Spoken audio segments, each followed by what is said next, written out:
everybody. Welcome to another sensational session of Strike a Chord Live podcast with my dear brother, Collin Harbour. He's right there in Dallas, Fort Worth, Texas. I'm Marcus Ellis. I'm here in Pensacola, Florida. Collin, why don't you tell him who we are? We are two lifelong friends with a love of baseball, music, motivation, and inspiration mixed with a little bit of nostalgia, culture, transformation, and fun. And we want you to take the journey with us. This is Strike a Chord Live podcast.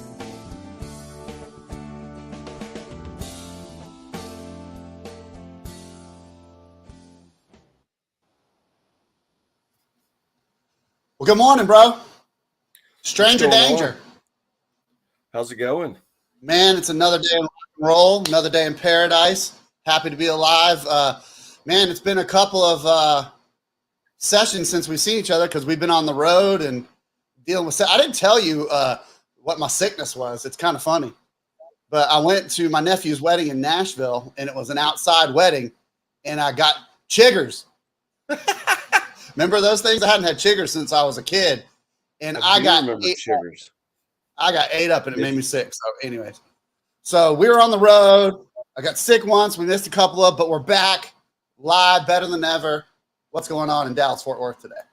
Well, you know, it's hot. It's summertime. Summer has kicked in. Yeah. You know, I've been on the road for work this week, and we'll talk a little bit about that. Oh my gosh, and something just fell like over here next to me. Like it happens. I don't even know what's back there. Like I hope it's not like a what's that? This is a perfect. There's drapes, and it's a door that goes out to a sunroom. Oh my gosh, that scared me. Well, that's anyway, a perfect. So where was I? Where was I? You were on the road. You know, is that small stuff? What just happened? Was that? Man, that is. I officially think my house is haunted now, or something. I don't know. Yeah, we just lost all our viewers when that happened. I'm just kidding. Yeah. No, but it's good. You know, it's good to be back. We'll be talking about some stuff. Summer is going on, trying to keep the kids happy, trying to keep clients happy, trying to keep everybody happy. Yeah, man. Life is great. We're all the same. You know, we're in the same boat. I call it heavily booked and blessed.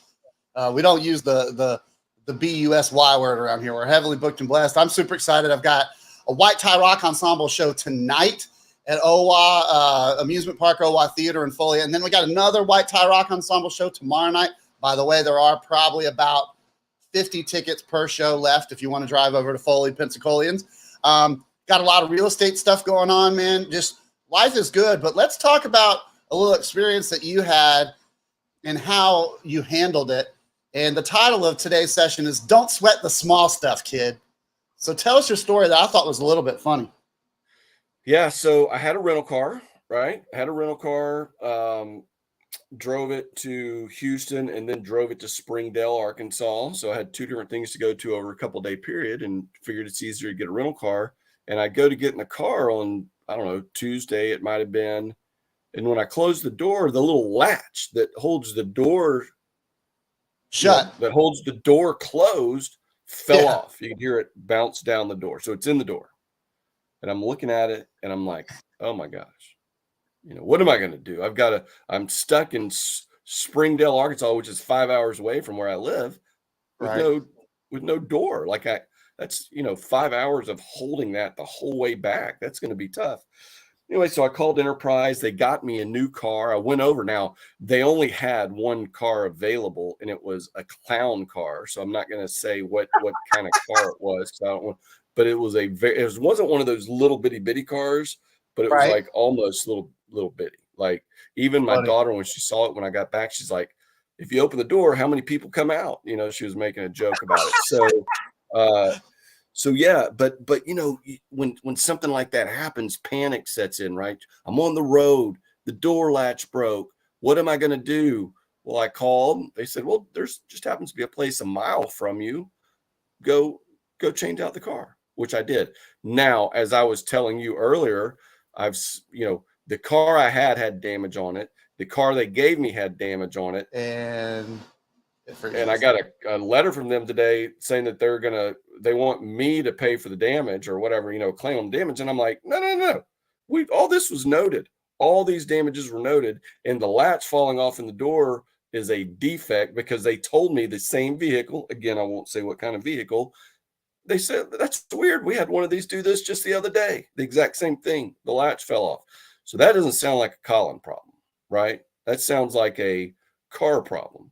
Anyway, all of it is relatively small stuff, but it starts to pile on, right? And we've lost Marcus Ellis, it looks like. So we're going to pause for a minute, or I could try to come up with a couple of jokes. But what we're talking about today is to not sweat the small stuff. For instance, if you co-host a podcast and the co-host locks up and has to get out and get back in, don't sweat it. And, we've got some quotes we'll go through. We've got some other things that we'll do. But they can, the small things can cause, like freezing. Thank you, Peggy. Exactly. That's my point. Like freezing. I'm going to give Mark about 30 seconds before I'm going to, give him a call to try to figure out what's going on here.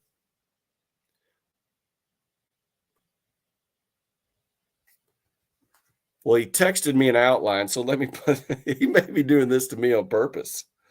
Let me pull up the outline here.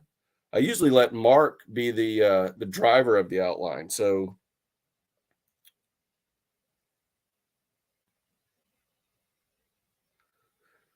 small things happen every day, right? You got a rental car, you're out of town, and it breaks up. There's Marcus Ellis. You did really good. I ran out of material really fast. You did really good. I listened to you. I was going, and then I was like, oh, wait a minute. The outline. See, it's just going to be one of those days, as Limp Bizkit would say. Or, I mean, as so. What's funny is, I'm in this new office, and I've been working on this internet thing, but I'm just accustomed to it freezing on us. But you did great, man. I was listening to you, and you were going along, telling your story, and it was amazing. And that right there is what we're talking about. Like when you're in the heat of battle, not that this is that stressful for you and I, but it could be for others. When you're in the heat of battle and things don't go right, what's the solution? To quit? You could have just said, well, you know what? I'm done. See y'all later. He's not here. I almost did the acting like I froze up too. And then I was going to jump out and come back in, give it about 30, 45 seconds. Because actually, that points out something here. On this show, usually you're like the driver, and I'm like the add color along the way. That's just kind of what it, and that's not in a bad thing. So when you drop off, I'm like, oh my gosh, what do I do? Well, our dear friend Tony Robbins, he says, here's a 2-step formula for handling stress. Step number 1, don't sweat the small stuff. Step number 2, remember it's all small stuff. And you and I disagree with that. Yeah, so we talked about it, right? I get the point of the quote, right? Don't sweat. Step 1, don't sweat the small stuff. Step 2, remember it's all small stuff, right? But everything is not small stuff. We get it, right? I mean, my latch not working on my. What's that? I was interrupted saying the same thing. Your story about your car. My latch breaking on my car, when there's a rental, when there's this rental car place, literally it was 1.2 miles away, I think, not on the highway. So I just had to drive this little back road up and drop it off. So a lot of the stuff, it'd be interesting, what is the percentage of things that are small stuff that we worry about, that we sweat, that we get worked up about? Well, and most importantly, how do we react to it? I don't know if when I was gone, if you talked about it, but in my youth, my reaction would have been to slam the door, been upset. I got 5 hours to go. I got a rinky-dink clown car to get into. What was your reaction? I just kind of, I was actually at a trade show at a business conference. And so I had, and luckily I was in the parking lot of the where I was. So, I went into it, I called him, and I was really worked up, really nervous. Oh, what are we going to do? I'm stuck in Northwest Arkansas for the rest of my life. How am I going to get home? I'm going to have to walk all the way home. The guy goes, hey, just go to this place and drop it off. They'll have a car for you. And by the way, if they don't, call us and we'll escalate it. Right. It's pretty cool. Now, again, there's subsequent problems that have come out of that. We'll determine in the next couple of hours whether or not it's small stuff or not. But it probably. So they have not refunded you for the rental. And now they're questioning you about damages? Yeah. Well, they haven't given me my deposit. Well, no, I'm supposed to get my deposit back. I've got the sheet of paper. And I talked to the manager. The manager was like, oh, man, I'm sorry you experienced this. I'm sorry you went through this. Oh, this, blah, blah, blah. I might do one of those organized campaigns against them if I don't get this resolved. I'm going to start a big boycott or something. Yeah, we could do that, or just change rental car companies, but that's a great point. It's like, how do we react to these, how do we react to a flat tire when we're late for work? Or, oh my goodness, the other day, I was closing a real estate deal, and so I'll just say it, something about me that if you ever throw me into a swimming pool with clothes on, there will be a problem. I do not like to be wet with clothes on. And more importantly, I do not like to have wet socks and shoes. And I was closing this real estate deal, and I had to pick up the lady because she didn't have a car to take her to the title office. And dude, the sky in Pensacola one of the hurricane type storms. And I was at her house, and there was like 2 foot of running water, on the gutter, on the side of the road. We call them gutters here in Pensacola. And I was like, I'm not stepping that. I'm going to be smart, and I'm going to step in the grass. And dude, my foot sunk up to my ankle. It's just like, just getting out. And man, normally I'd come unglued. It would have ruined my day. I wouldn't have made it to closing. But I took care. The lady was elderly, and I made sure that she was dry, and I was soaking wet, Collin, head to toe. Went into the title agency, and they were just laughing at me because I was just, you could see, it's just, my clothes were, and normally in the past, I would have lost my mind. I would have freaked out that I'm uncomfortable, whatever that is. And at that point, I just said, you know what? I'm so grateful that I have the opportunity to help this lady, and then it provides provision for my family. I'm just grateful for this moment that I have the opportunity to close on a real estate deal to make some money and help this beautiful soul out. So it's our perspective, right? It's, I could be, oh, woe is me, the thing that I don't like the most, being uncomfortable physically. It would have ruined my day in the past, but now I just turned it around to gratitude that, hey, man, we needed rain in Pensacola. I'm grateful for the rain. It was hailing, Collin. It was hailing like almost golf ball size the whole way from Pensacola to Gulf Breeze on the title agency. But anyway, that's my little story about, don't sweat the small stuff, the little things that you can control. I see people losing their mind, Collin, of gas prices going up. You can't control that, baby. It's like gas those prices? things. Yeah. They're crazy high, but or the price. You know what? My family, we eat out a lot because we do too. We don't like to cook as much as we used to. Unfortunately, it costs a lot of money to eat out these days, like just a regular meal. It does. For a family of 4, it's $100, dude. It's $100. It's $100, and that's just kind of, regular food, a couple of drinks. So I'm turning into one of those guys. It's like everybody gets water. Everybody gets water. We're not spending $3 on a soda. Give me a break. Everybody gets water. No appetizers. Order from the value menu. Right. Don't go to the end of the menu. Like I used to have a client, and we'd go eat, and I always knew what he was going to order because it was the most expensive thing on the menu. So whatever the most expensive thing on the menu is, he's going to order. That's kind of like kids, right? They're like, oh, I want steak and chicken, or I want, no. Get a burger or get a side salad and water, and then you still get your bill. It's like $100. Yeah. Like, what happened here? And that's inflation. But once again, that's stuff you and I can't control, and we're not going to get in the political side of it. But the only thing you control. Yeah, that's what I mean. You can't control that, right? You can't control inflation. No, and your attitude is everything. And Peggy Gossman says it all comes back to mindset, right? So how you react to stress or stressors makes all the difference, right? It makes all the difference in the world. It's far more effective to take control of the situation by calming down, regulating your emotions, your breath, all that thing. I had to start breathing, to figure these things out rather than let the emotions get out of hand in that situation. I had a boss that used to say, I have a invisible, like a virtual stop sign that comes up in front of my face. And I've said that before. I mentioned it before, to shut my mouth, right? Or to calm my emotions at that moment. And it's taken me 50 years to get to this point, and I still haven't figured it out. You haven't either. But I believe we're learning, and in this day and age where we're learning from digital mediums and other people and all these motivational speakers and writers and all that, we have so much more access to that stuff these days, Collin, that if you don't absorb some of that and make changes in your life, it's just going to be more difficult.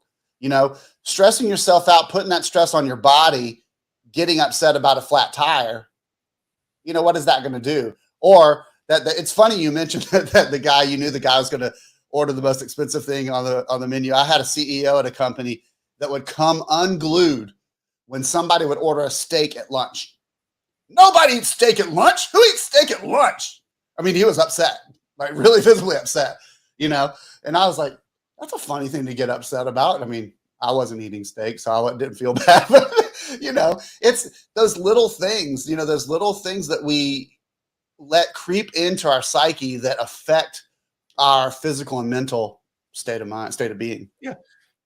But I mean, 95% of it's small stuff, right? We get it. Yeah. Sometimes there's health scares or there's stress. I mean, in our, not in my neighborhood, but relatively close, last week, a 15-year-old girl went missing. I don't know the full story. They found her 2 days later. I'm assuming maybe she ran away. I don't know the story. I don't know. But I'm saying, like, that kind of stuff's not small. That's not a small stuff, right? That's a big deal if that happens. That is very something to be worried about. What's that? I said, take that, Tony Robbins. Missing kids is not small. Yeah, Tony. It's not all small stuff. But again, he's got a great point. Most of it, maybe the quote should be altered a little bit to say, don't sweat the small stuff. Number two is most of it. The majority of it, the overwhelming majority of it is small stuff. You talk about what you tell your daughter, like, what's the worst that can happen to you? What's going to happen to you, right? And really nothing in a lot of cases, right? It's just time. It's just energy. Maybe a little bit of stress of getting something resolved, right? I mean, I've got to go fight a big rental car company now and saying, you guys are joking. You're kidding me with this, right? And I'm trying to keep it as small stuff, right? And I'm trying to not sweat it. But the more and more, I just saw that like 30 minutes ago, I just got the letter and email. So the more and more I think about it, the madder and angrier I'm getting, right? It's like, I'm going to tweet about it. I'm going to start a hashtag and start tweeting about it and make them look bad. Well, my friend Douglas McLeod on here, a super White Tie Rock Ensemble fan, he says another comment could be, don't make a mountain out of a molehill. How many times have you heard that? So old sayings that have kind of faded off anymore, I'm really sad about that. But like don't make a mountain out of a molehill, right? Well, we do have moles here. It's a molehill. Yeah. What's that? We do have moles here in Pensacola. So, most people are like, what's a molehill? Well, they're really small, Well, the point is, just imagine a mole. It's probably, a molehill, looks like a little bitty volcano, right? I mean, it isn't that, or am I thinking of something else that does those little bitty volcanoes? Right. Yeah. Well, the difference between a mountain and a molehill is really big, right? It's really big. Yeah, a molehill, you have to climb a mountain. Well, Peggy says, people don't recognize that it's small stuff, and then they get really dramatic about it, right? That's such a great point, is recognizing what's important, what is big stuff like, health scares or things like that. Let's even get down to the financial side of it. That could be big stuff or that could be small stuff, right? But if you sweat that, if you're worried about finances and you get bogged down in the emotion and the fear, Collin, and all that stuff, what happens? You become stagnant. You stop. You and I are entrepreneurs. We have stressors, financial stressors. We do well. We're not destitute, but we could be any moment. One little thing could go wrong with our businesses and we could be in the poorhouse. But we don't worry about that stuff. We have, first of all, faith in God that he's going to provide for us, and that's the easiest thing to fall back on. And then faith in ourselves that if we see something going a little bit awry, you and I can get up, get out, get going, and make something happen. And really, I think that's one of the key takeaways is as we're, boiling down, as we're sweating the small stuff, as we're saying, as we're worried about the little things, man, that could really make you small. But if you just one simple mindset flip that I can accomplish anything, I can change this situation with my thoughts, my heart, man, everything changes, right? Yeah, it impacts everything. Make a mountain out of a molehill, right? When you sweat the small stuff, like you said, you could freeze. And by the way, I'm guilty of it. I've done it a number of times in the last year, in the last month. Not only that, it's relative, right? What might be a molehill for me, you may think, no, Collin, this is a mountain. This is a big deal, right? And okay, even if it is a big deal, sweating it isn't going to resolve it, right? Action is going to resolve it. Come on. Nothing beats taking that first step. We've talked about it a million times, and I'm facing a couple of things in life. It's like, just take the first step. Well, and let's talk about that. Whatever that step is. Let's talk about that, because so you and I have been doing this for a while. Let's say you're in the middle of it. Somebody's going, well, I took the first step and I failed. Well, then what's your comment to that? Well, you found out that didn't work, right? It's the same. It's the old, I didn't fail. I found a way that it didn't work, right? Ooh, Thomas I love that. Edison. I kind of butchered Thomas Edison's quote, right? But it was, hey, I didn't find, I'm not failing. I'm finding thousands of ways that don't work to resolve these problems, right? To create things. And it's the same thing. Well, you don't know. You may just be walking around and thinking, all I got to do is call this company and it'll get worked out. All I got to do is go into the office and talk to them and it'll go away. Well, no. When I go into the office, there's probably going to be a different person there. There's probably going to be, talking about the rental car, should be a different person there. Probably possibly even be a different manager there. There's going to be, and so, okay, well, that didn't work. Now what? And it's that same way in everything. Job searches, right? Job searches. That's probably one of the most frustrating thing that people go through. Oh, yeah. And I think it's getting worse and worse. I spent a lot of time on LinkedIn, and it seems like the people who are looking for jobs, particularly if you're, say, over 50, which I am, and I'm not looking for a job right now, but the point is that it's tough. It's frustrating. You're going through these things. Well, you got to figure out a way to make it work, right? You got to keep. That's a whole session. That's a whole session right there. What is up with that? Like, what is up with the ageism? 50 is the new 30. I don't feel 50 years old. I don't look 50. You don't look 50. I mean, Collin, I remember. Man, my knees feel 50. My back feels 50. There's things like that, but I remember people when you and I were kids, under the age of 10 at First Baptist Church that were 50 years old that looked 80. Right?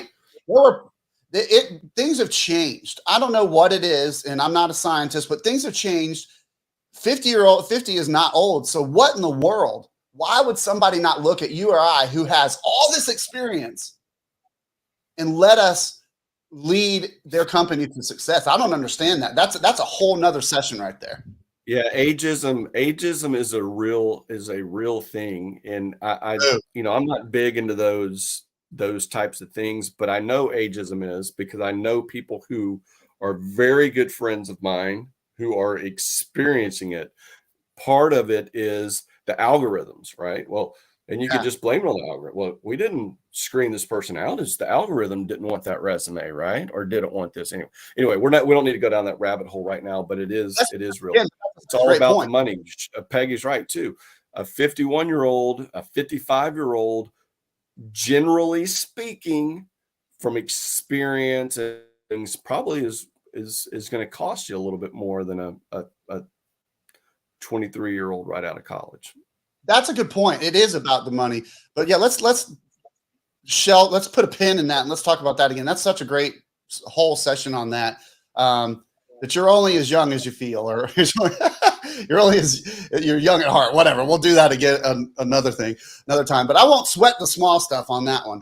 Yeah, don't sweat the small stuff. So let's start I know I actually have a call at 7. I forgot to tell you before we started at 7 my time. So we're going to have a hard stop here.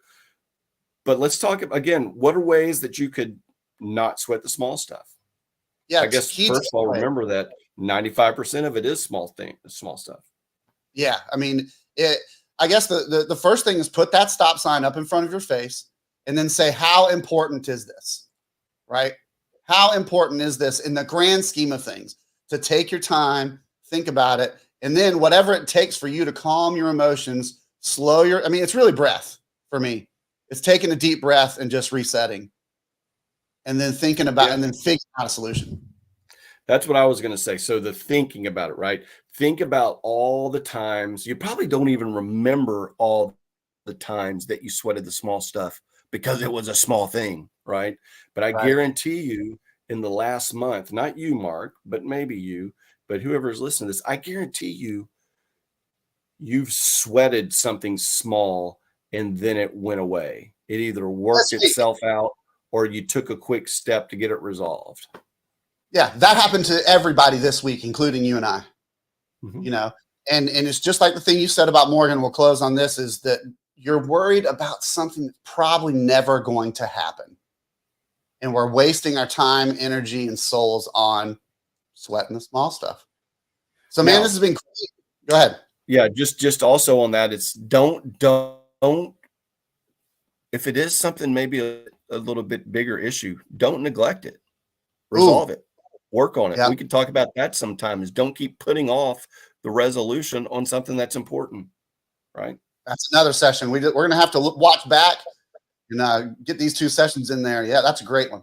Well, thanks, man. I hope Chord Live is going to fight ageism moving forward. That's right. We're on. Yeah, ageist. I was going to cuss. I'm not going to cuss. Ageist. See you later. All right, man. Have a great Friday. Hey, thank you, all of you folks who are watching and listening on the hashtag replay, as the kids call it. We appreciate you guys. We appreciate all you live folks being on here, Peggy and Douglas and everybody else. We love you guys. Have a wonderful weekend. We'll see you back here on Wednesday. We are out. Peace and victory.